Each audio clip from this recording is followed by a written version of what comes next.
Quem nunca prometeu para si mesmo que esse era o momento da mudança, fez os seus planos, se inscreveu numa academia e aí passou um tempinho, desistiu? Quem nunca? Por que será que a gente acaba desengajando desses processos? Oiê, eu sou a Dani. Oi, eu sou a Bia.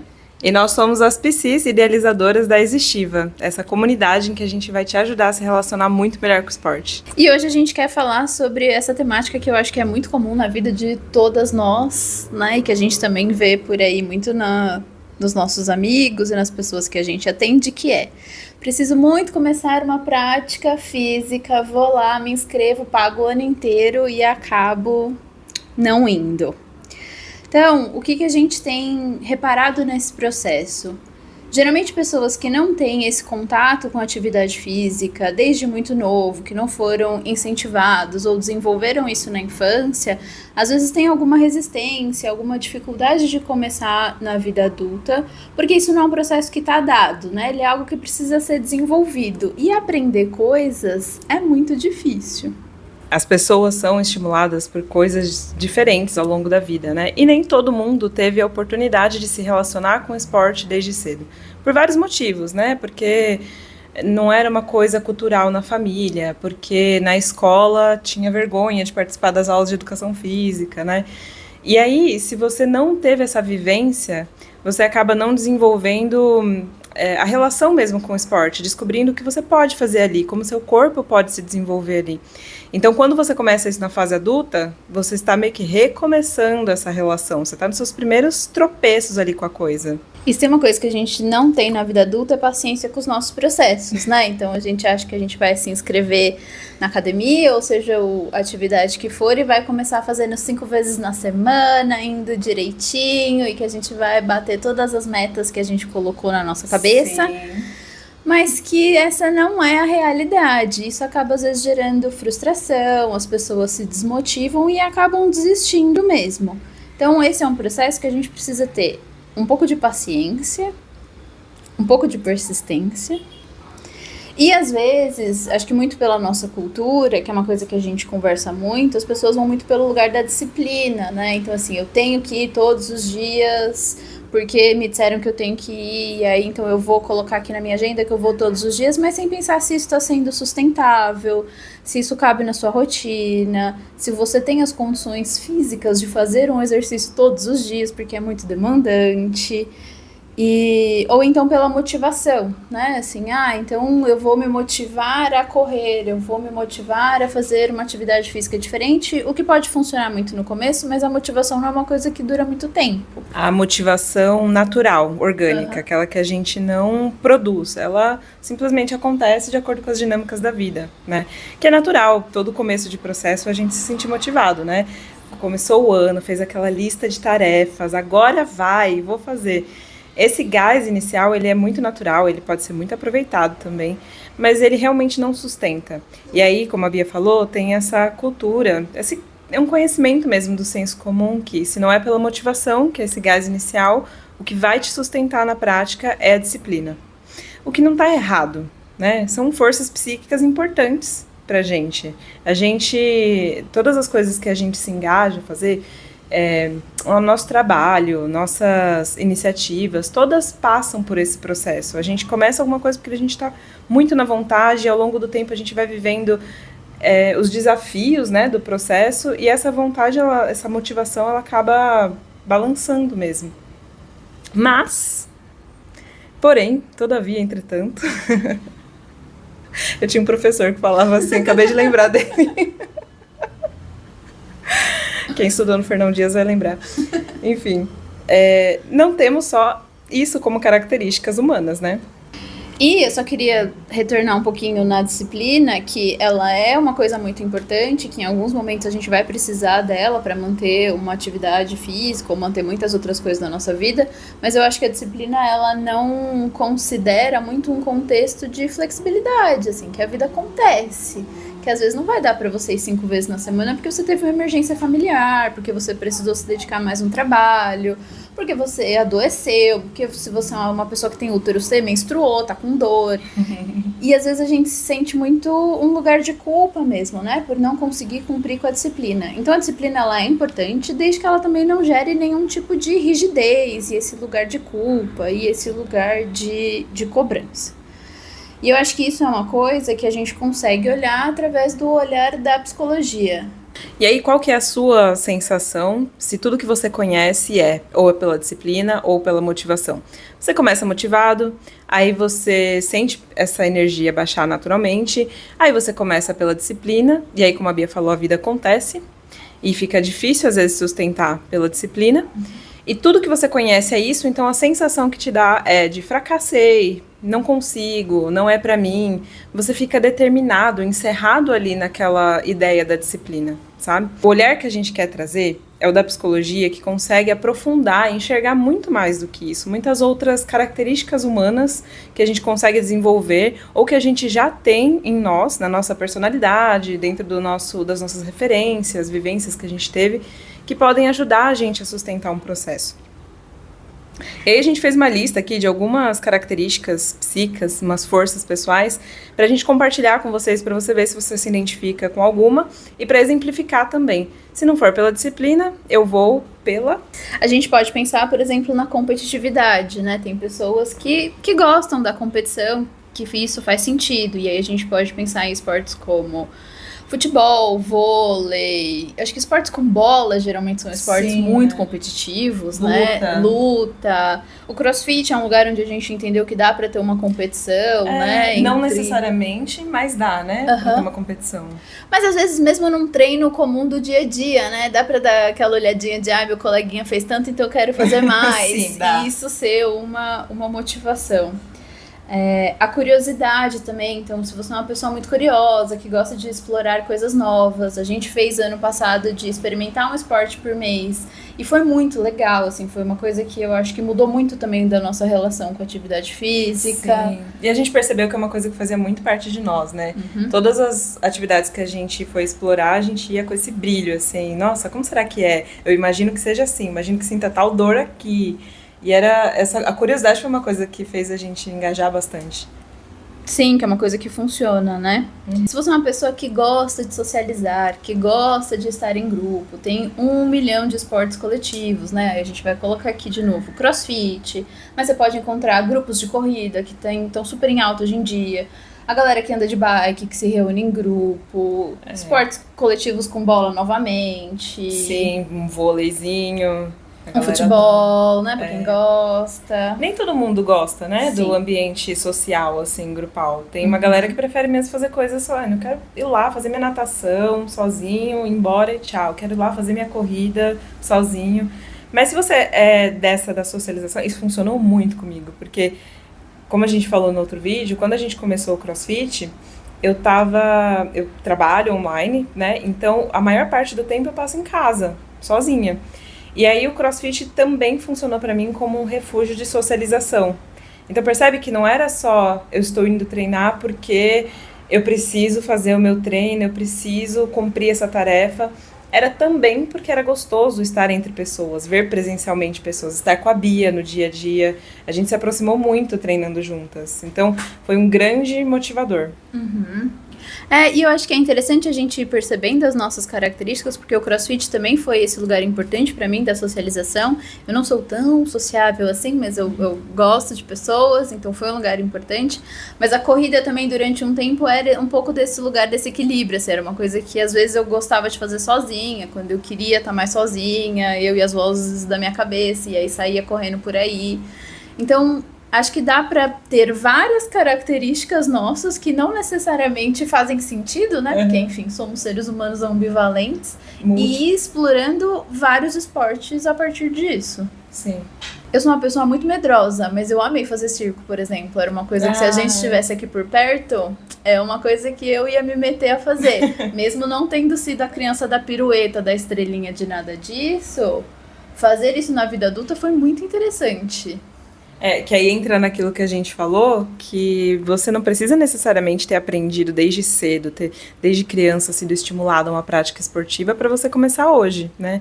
O corpo responde, nosso psiquismo responde a estímulos a todo momento da vida. quando a gente, na nossa geração, né, mais novinhas, quando a gente era crianças, tinha muito essa ideia de que tinha que começar cedo, senão você não tinha carreira naquele esporte, não tinha jeito. E assim, sei lá, pensando se você quer ser um atleta daquele esporte, faz muita diferença mesmo você ter começado desde criança. Mas se a sua intenção é se relacionar com a atividade física, encontrar uma que você consegue manter na sua vida, se divertir, fazer amigos, conhecer pessoas, se experimentar em lugares diferentes. Cara, qualquer momento da sua vida, você tá na terceira idade, é um momento para você se conhecer uma prática. Eu acho que isso que você falou é muito importante, porque a gente tem, acho que enquanto sociedade, a gente tem muito medo de errar, né? Então a gente quer começar uma atividade física e quer já ser incrível nela. Eu sou essa pessoa. E às vezes a gente nem se permite experimentar, porque fala, nossa, imagina, eu nunca fiz esse negócio, né? Sei lá, eu nunca fiz polidense, eu nunca fui a pessoa da estrelinha, não sei o quê. Eu não vou nem me propor a ir lá fazer uma aula, porque eu já acho que eu vou ser ruim, já acho que, né, assim, que não vai ser pra mim. Quando, na verdade, você vai lá e descobre que você tem potências e habilidades que você nem sabia, né? E eu acho que o esporte também entra muito nesse lugar de... Se você não sabe quais são as suas habilidades, se você não sabe quais são as suas características pessoais que poderiam te ajudar, talvez ir fazer uma atividade física te mostre quais são essas, né? E eu acho que a gente foi vivendo muito isso no CrossFit, nas coisas que a gente foi experimentando. Acho que principalmente nas que a gente foi experimentando, assim, né? De algumas atividades você falar, nossa, muito legal, e eu falar, pelo amor de Deus, assim, tá a menor chance disso aqui fazer sentido. E o quanto a gente, enquanto num esporte coletivo, às vezes a gente empresta muito uma pra outra, né? O que eu tenho, o que você tem, e a gente foi construindo isso juntas, que foi muito legal também. Eu acho que foi um processo de autoconhecimento muito importante esse tempo no CrossFit. Quantas vezes a gente não transformou o nosso humor, o nosso mood do dia, enquanto a gente estava lá, juntas no treino, né? Então, acho que tem umas falas, assim, sociais que me pega muito, que fica fortalecendo esse lugar limitado, que é, depois dos 30 você não constrói mais massa muscular. Cara... pode até ser que seu músculo comece a responder de forma diferente, você começa a ter mais perda muscular do que antes, mas em qualquer momento da vida, seu corpo vai responder ao estímulo, né? Uma coisa que eu ouvi também, numa época que eu estava na faculdade, que eu fiquei bem afastada das atividades assim, e eu queria voltar. Era muito difícil, por questão de tempo e tal.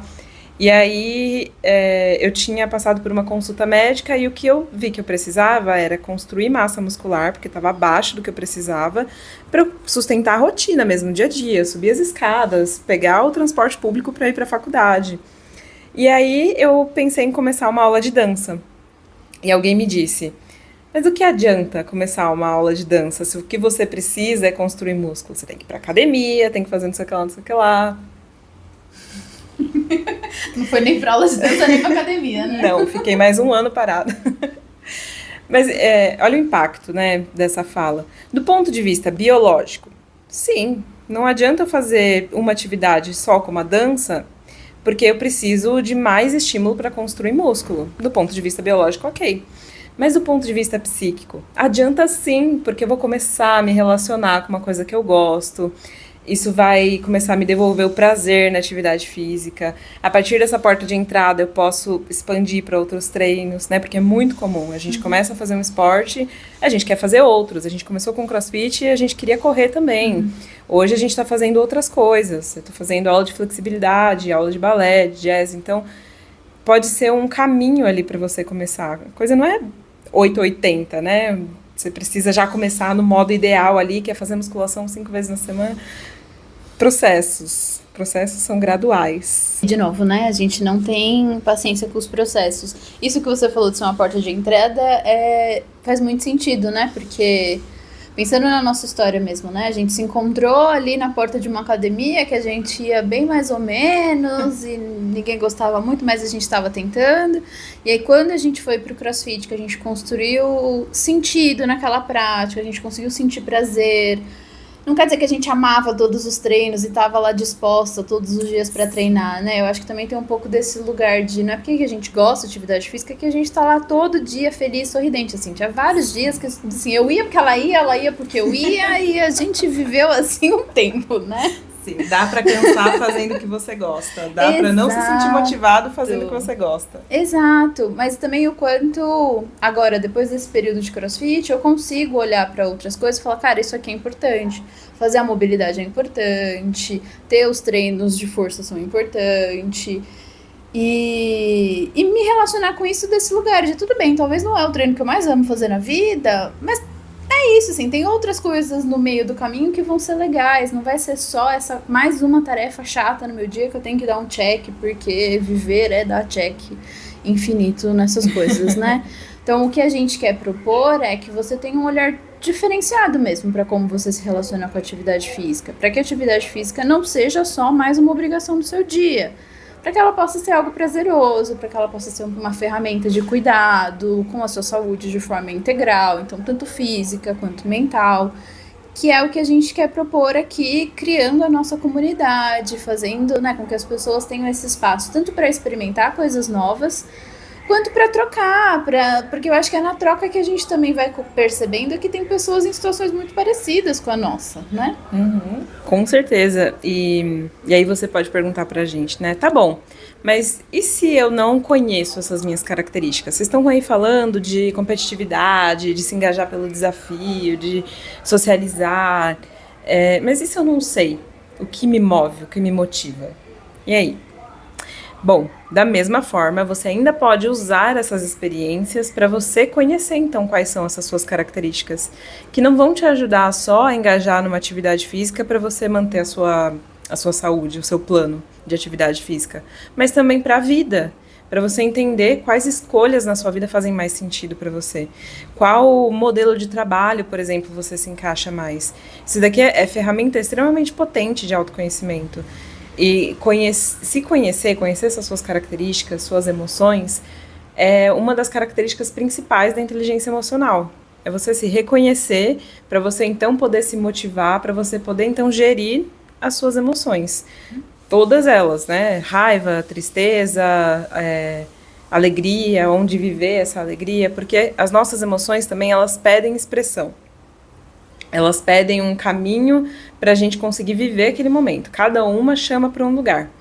E aí, falando da raiva, assim, por exemplo, a raiva chama muito para ação, né? Então, dá para a gente usar a prática esportiva para expressar essa raiva, usar combinado, sabe? Você aproveita para expressar a raiva ali, aproveita para usar a raiva como combustível para o seu treino também. Tá vendo como é muito amplo essa vivência? Dá para a gente fazer links variados, assim, de...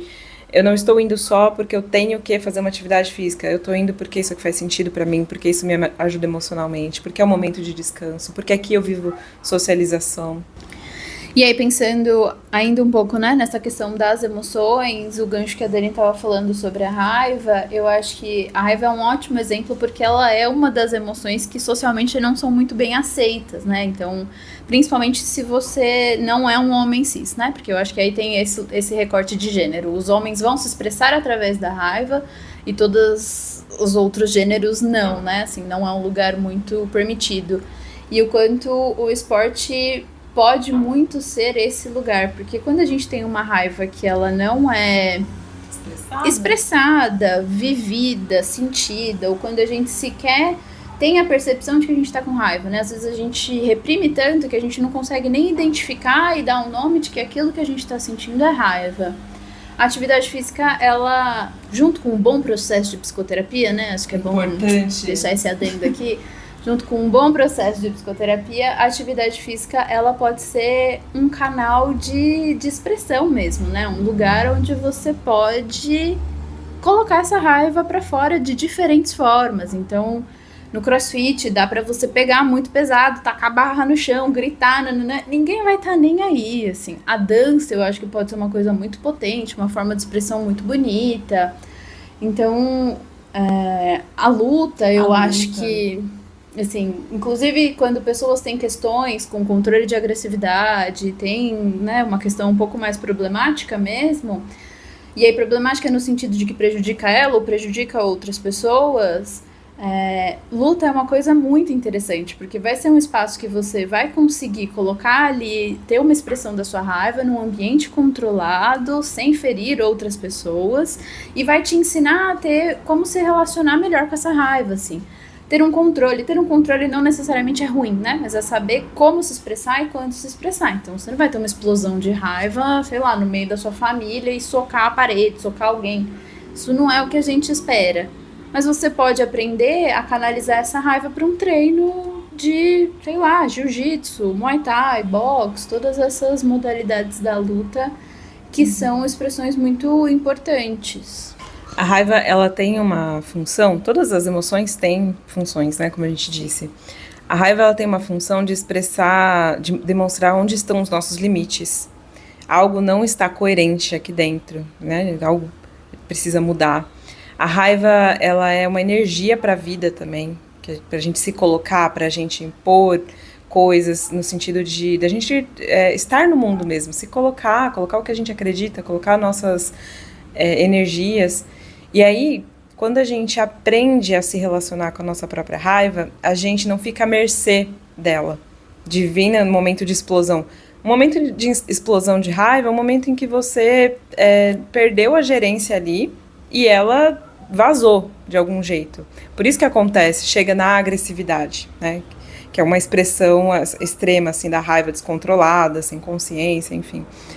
Se você aprende a se relacionar com a sua raiva, como a Bia disse, você consegue canalizar para onde você precisa. Cara, o seu trabalho precisa de raiva. Você precisa ter essa energia ali para colocar. O seu treino, né, como a gente exemplificou bastante aqui, precisa. A raiva, ela é importante. Então, a raiva reprimida, né, se você tenta não sentir raiva, que não é essa a ideia, se você tenta não sentir raiva, ela também gera uma problemática, né, vira sintoma para você mesmo, até sintoma físico mesmo. Você fica com dificuldade de se expressar, de lidar com relações de modo geral. E a raiva também, no seu ponto extremo, é também problemática, né? Então, a ideia aqui é a gente usar esses espaços para cada vez mais reconstruir jeitos e jeitos de se favorecer com todos os seus sentimentos. Isso que é inteligência emocional.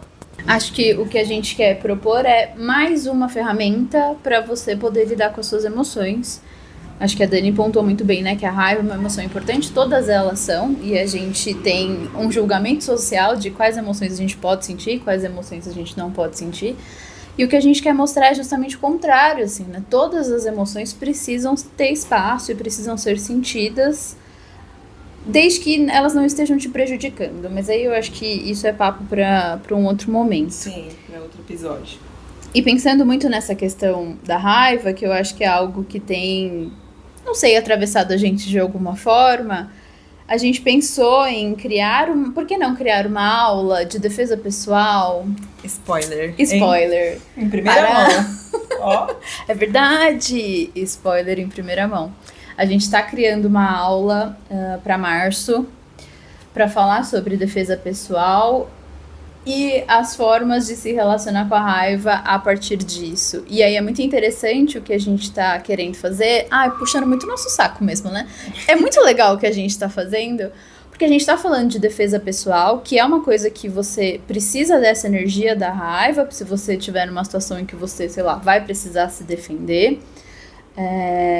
E que é importante, né, assim, que essa raiva, ela precisa estar ali, e que tá tudo bem. Eu não tive a experiência de fazer aula de defesa pessoal ano passado, mas você teve, e aí eu queria que você falasse um pouquinho de como foi, de como você percebeu essas questões da sua raiva. Sim, eu não acho que eu sou uma pessoa que tem pouca consciência da minha própria raiva, mas a experiência foi muito interessante porque me mostrou bem mais profundamente. Porque enquanto eu estava lá fazendo a aula de jiu-jitsu, de defesa pessoal, com a nossa personal, Mada Nadai,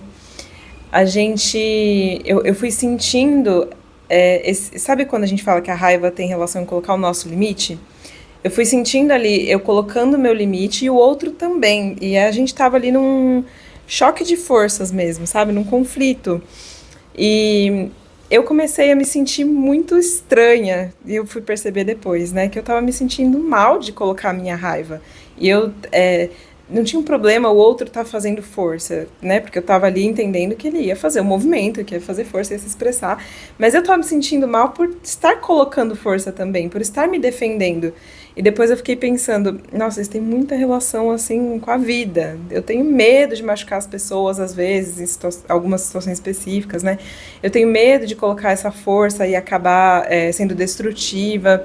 Então, se a gente fosse pensar, assim, numa régua, num parâmetro, a minha raiva, ela tá mais pra menos usada do que usada, assim, tá mais pra reprimida, não num extremo, mas mais pra reprimida do que aqui sendo expressada. E eu saí com muitas reflexões dessa aula. Fiquei pensando, cara, eu posso colocar minha força no mundo, né? O outro também tem ali a força dele de colocar o limite. As relações são assim, né? São forças tensionando o tempo todo. Eu quero algo, eu digo pra você, putz, eu quero isso. E aí você pega num limite pra você e fala, não, eu vou até aqui. E aí a gente vai negociando, né? Mas sempre se colocando. Não tem como a gente saber se a gente não se colocar força assim na relação. Foi muito interessante. E eu tenho certeza que vocês vão aproveitar muito e gostar muito dessa aula. Então já prepara a agenda aí para março, que a gente vai dando mais spoilers. Bom, a gente quer finalizar com esse convite para vocês. Vai ser uma aula dividida com uma prática física e com um processo de psicoeducação, com nós duas. Então a gente vai te emprestar as nossas ferramentas para que você consiga ter esse processo de autopercepção tanto durante a aula quanto depois. Eu acho que vai ser uma aula muito legal. É uma aula aberta para todas as pessoas, então todo mundo é muito bem-vindo. A gente vai deixar mais informações na descrição. E se você quiser acompanhar um pouquinho mais o que a gente anda fazendo, a gente tem um grupo no WhatsApp, que é onde a gente compartilha os nossos encontros. De vez em quando a gente tem se encontrado para correr. A gente está pensando em abrir a atividade física que a gente faz uma vez por mês diferente para convidar outras pessoas. E lá também é para ser esse lugar de troca, de autoconhecimento, de falar das nossas experiências. A gente quer criar esse grupo um pouco mais próximo para a gente também ter outros canais de comunicação. Estamos no Instagram, @existiva. A gente também tá mais ou menos no TikTok, @existiva. Tem mais algum outro canal de comunicação? Não, tem a nossa conversa aqui no podcast, que vai acontecer de tempo em tempo. E é importante lembrar também que essas atividades que a gente faz, elas tem muitas atividades, coisas online, essas trocas, né, esses conteúdos, mas as nossas práticas presenciais físicas acontecem na região de São Paulo. Tá? Importante dizer, né, que a nossa aula vai acontecer em Osasco. E outras atividades, como o nosso grupo de corrida, acontece, por exemplo, no Vila Lobos, então por essa região. A gente tá um pouco mais pela Zona Oeste, mas quem sabe a gente amplia em algum momento, né? Sim. Bom, então a gente vai deixar também aqui na descrição os nossos Instagrams pessoais, o Instagram da Existiva. Quem quiser é só entrar em contato com a gente. Muito obrigada, até a próxima. Até a próxima. Tchau. Beijão.